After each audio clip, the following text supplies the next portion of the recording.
party. Thanks. I'm so glad you came. Yeah, me too. Whose turn is it? I get more handsy with my grandma.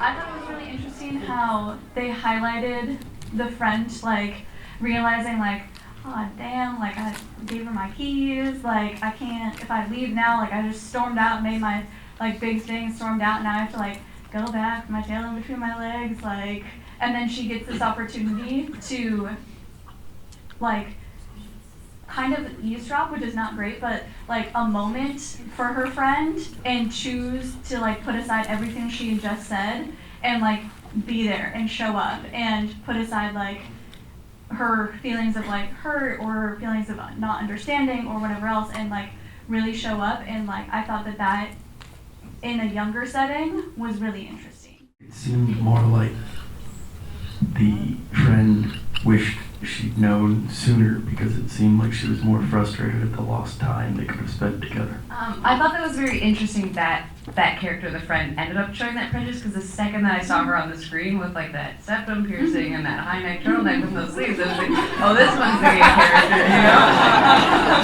So, and my interpretation originally is she's upset that she sees her friend kissing another girl because like she obviously big old crush on the friend, and I feel like the character seems a little bit too comfortable having an alternative sexuality to be presenting as someone so bigoted, which made the ending so confusing as well, because then you're like, oh, okay, now we're at the ending where she has a big old crush on her friend, but she still doesn't know.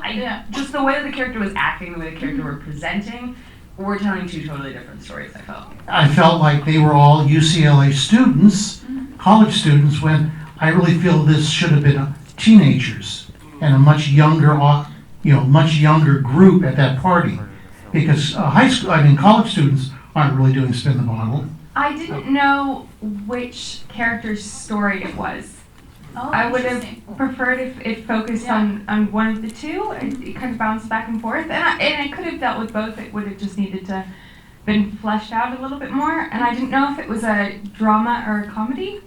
And I think that the comedy parts could have been heightened to then make the dramatic parts a little more serious. And when they had that kind of come to Jesus moment of the girls really like digging up their past and their past friendship together, they didn't. It would have been cooler if in the writing it had been a little bit more specific, so it felt like they really had a connection in the past.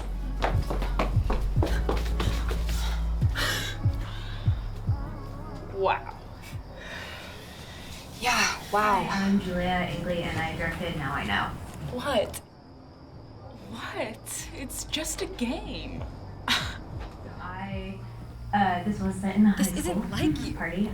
This was basically my high school experience. I was bisexual. I am bisexual, and it was that thing of first figuring that out via like a game where I kissed another girl, and I was like, interesting. And so and I had a friend confront me, and then like years later she came out, and so that was like, this is like quite literally like ripped from the headlines. Some of the like questionable things they say to each other, it's just because they're high schoolers. In my mind, so that's why I made that film. It was one of the first films I made when I came out to LA. I don't know if I was making it again like now, you. but I did. So yeah. You're not the type of girl who downs drinks at parties and makes out with other girls. And remind me how you know what I'm like exactly? Because I know you. This story, I would not. But I shot this in 2017 and finished editing in 2019. I guess we're in 2020 now. And I've since moved on to other themes, I think, personally, rather than exploring my past.